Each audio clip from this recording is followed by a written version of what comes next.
Bonjour à toutes et à tous. Je voudrais vous dire que chaque fois que je me trouve dans cette situation d'avoir à rencontrer des jeunes tels que vous, ça m'est un moment difficile. C'est pas agréable de parler des problèmes de sa vie, mais maintenant que j'ai atteint un âge, disons, respectable, sinon respecté, il est temps que j'en parle. Il est temps que vous sachiez ce qui peut arriver quand les hommes oublient qu'ils sont des hommes. Nous étions juifs, peut-être pas d'une façon extrêmement ardente, mais nous l'étions. Et ça n'avait jamais posé de problème. L'occupation arrivant, il y a eu un certain nombre de restrictions. Les Allemands ont commencé à arrêter les gens qu'ils pouvaient arrêter. Ma mère et mon père ont été arrêtés par la police française. Ma mère et mon père ont été livrés aux camps allemands et empoisonnés par les gaz asphyxiants. J'avais 16 ans quand j'ai été arrêté par tous des policiers français qui m'ont remis aux Allemands.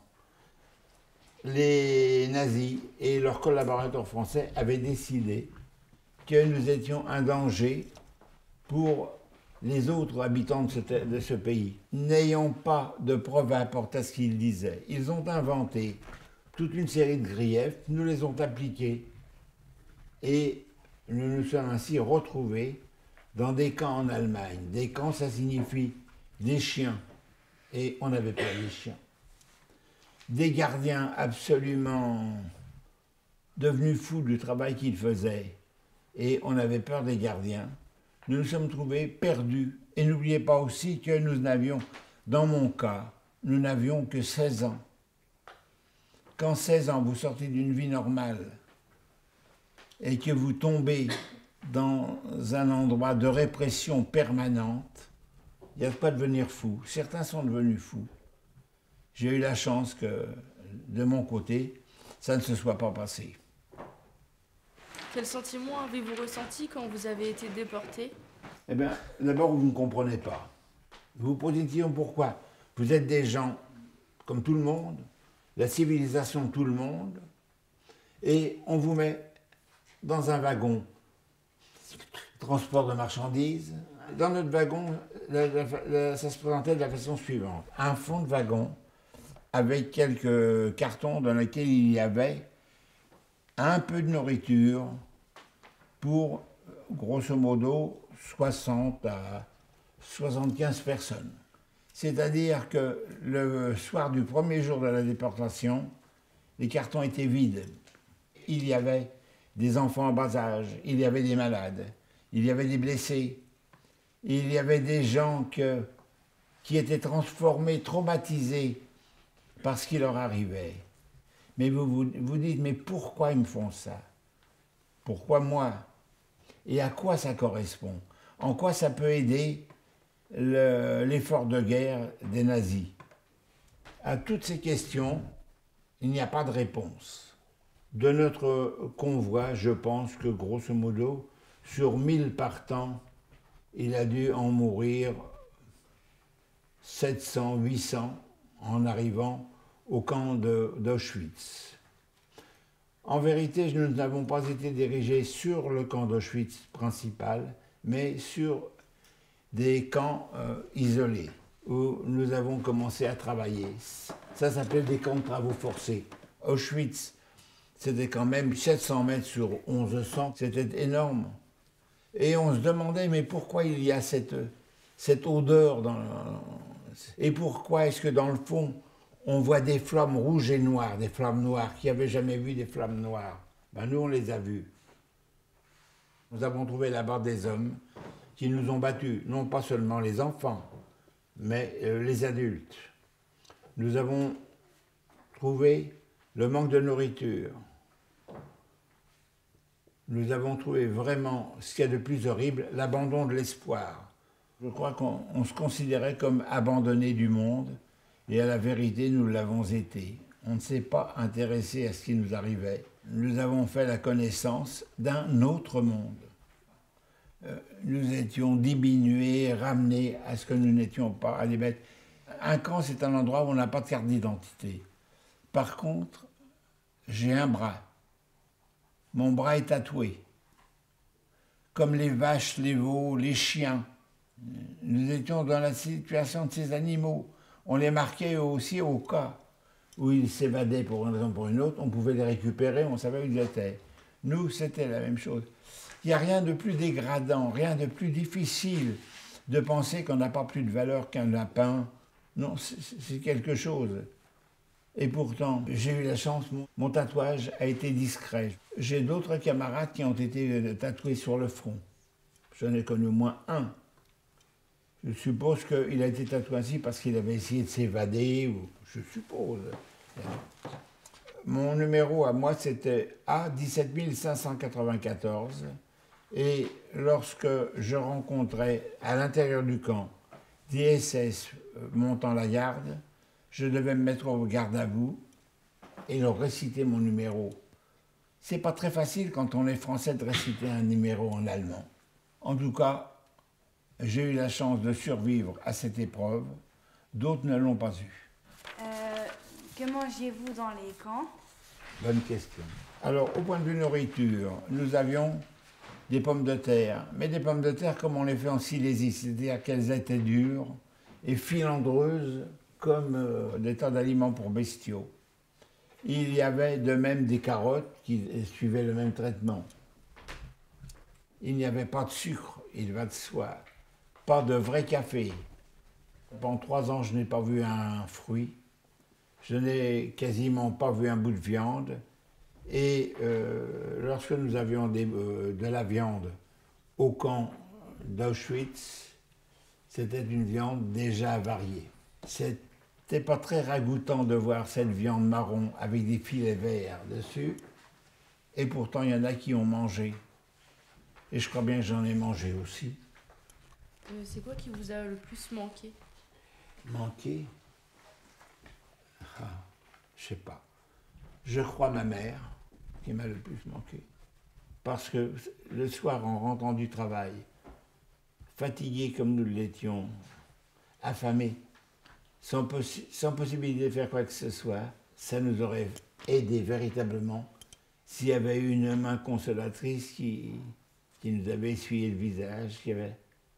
Oui, je crois que si je reviens en arrière et je pense à cette période, c'est pas la nourriture qui a été...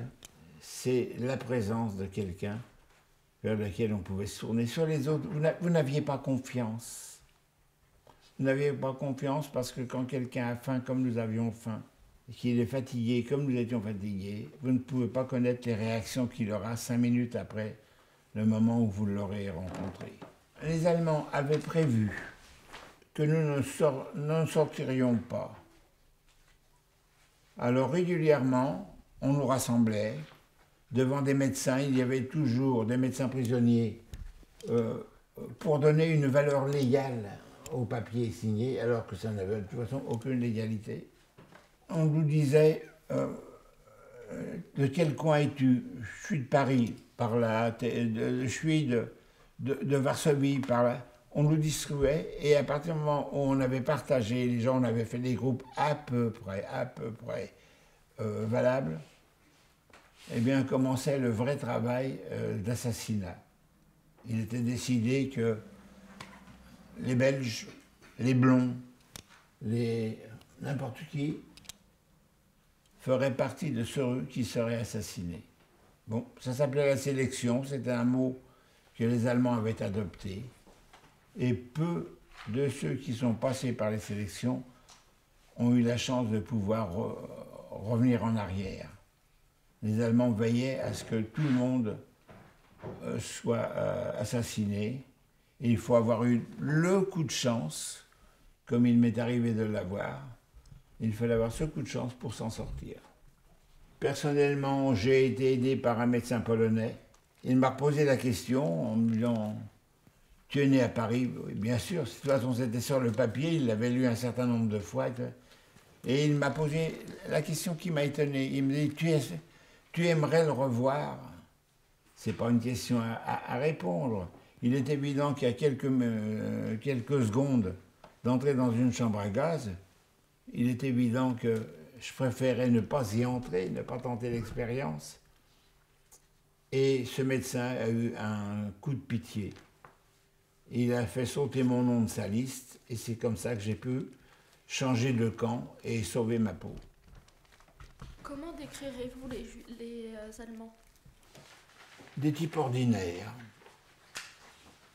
des types totalement ordinaires, à qui on avait donné un pouvoir extraordinaire.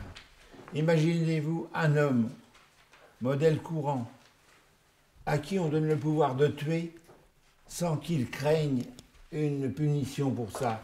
Il est comme Dieu le Père. Il donne la mort et il donne la vie. Et beaucoup s'en sont contentés.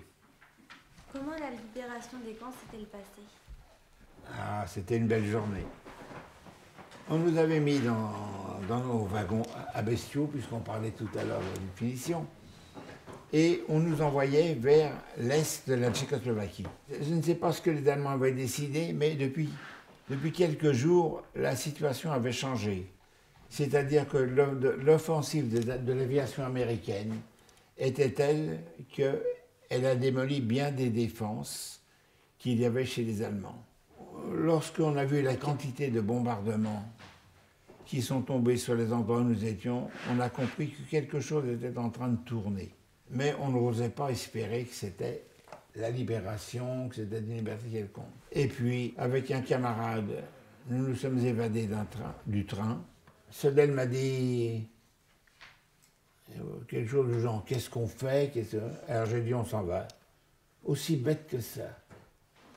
Et on a trouvé, chose rarissime, des paysans bavarois qui ont accepté de nous cacher, au risque de leur vie, au risque de la nôtre aussi, mais nous, de toute façon, on savait qu'il était foutu. Et nous sommes restés 3 jours cachés dans des bottes de foin. Et le 3e jour au matin, nous avons vu la réponse.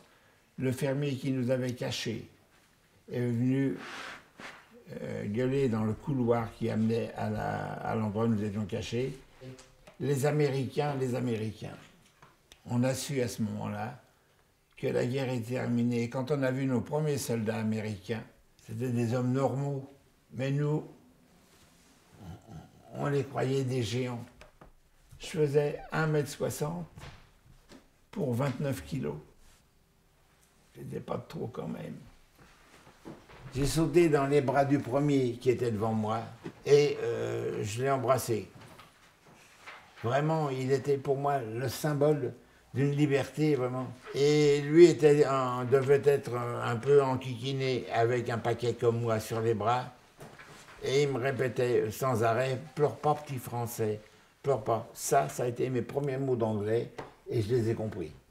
Et la guerre a été finie ce jour-là. Si vous voulez, pour moi, il n'y a pas eu d'évacuation, il n'y a pas eu de problèmes spéciaux. Les Américains sont arrivés au fin avril 1945. Je suis resté à l'hôpital militaire américain, puis français. Septembre 1945, l'hôpital a été dissous et on nous a rapatriés en France. Ça n'a pas été quelque chose de très glorieux comme rapatriement. Il faut dire que les gens ne s'attendaient pas à nous voir comme nous étions. Personne leur avait dit à quoi on ressemblerait. Personne ne leur avait dit non plus ce qu'on avait souffert. Et ceux qui avaient lu quelque chose dessus ne le croyaient pas obligatoirement. Ça a l'air dingue, ça a l'air incroyable qu'on construise des bâtiments uniquement pour faire mourir les gens, qu'on veille à ce que dans chaque bâtiment, il puisse y avoir tant de chambres à gaz qui, chacune d'entre elles, fait mourir 1 millier de personnes. Ce pour lequel il faut pas tout à fait une demi-heure de travail pour les faire mourir. Ça ne se raconte pas. Les gens n'y croient pas. Nous avions un ami de famille qui avait échappé à la persécution. Je l'ai vu, cet homme, quelques heures après mon arrivée à Paris. Et la première des choses qu'il m'a dit, pour dire à quel point il ne réalisait pas ce qui s'est passé, la première des choses, il m'a regardé et puis il m'a dit, mon pauvre Charles, si tu savais comment on a eu faim ici, il ne se rendait pas compte que le mot fin, c'est pas le même dans toutes les circonstances. J'ai toujours fait mariage à trois, c'est-à-dire ma femme, moi, et le premier déporté qui passait sous la main, avec lequel je me trouvais des points de contact. J'étais quelqu'un avec qui je pouvais parler, avec les autres je pouvais pas leur raconter. Comment voulez-vous qu'ils comprennent ce qui s'était passé? C'était hors de question. Avez-vous gardé contact avec la personne avec qui vous êtes échappé? Bien sûr, c'était mieux qu'un frère. On ne s'est pas quitté pendant toutes ces années. Mais j'ai mis 16 ans avant de remettre les pieds en Allemagne. Je n'arrivais pas à retourner dans ce pays. Et puis, au bout de 16 ans, bon, il y a quelque chose qui s'est déclenché. J'ai voulu revoir cet homme qui nous avait sauvés. Et jusqu'à son décès, on a été en relation avec lui. Il le méritait bien, il avait tout risqué pour nous. Une chose importante dans des circonstances comme celles que j'ai connues, c'est de rester un homme. Quel que soit le moyen qu'on utilise, il faut être un être humain et non pas une brute comme nous en avons connu. J'ai ici quelque chose qui pour moi est le summum du courage d'un homme. C'est un peigne. Parmi nos camarades de camp, il y en avait un qui était comme tout le monde, tondu à zéro. Rien sur le crâne. Un jour, il a ramassé une cuillère en aluminium, en a fait une galette. Il a découpé dans cette galette un peigne. Pour la possession de ce petit truc, c'était une condamnation à mort s'il avait été pris par les SS.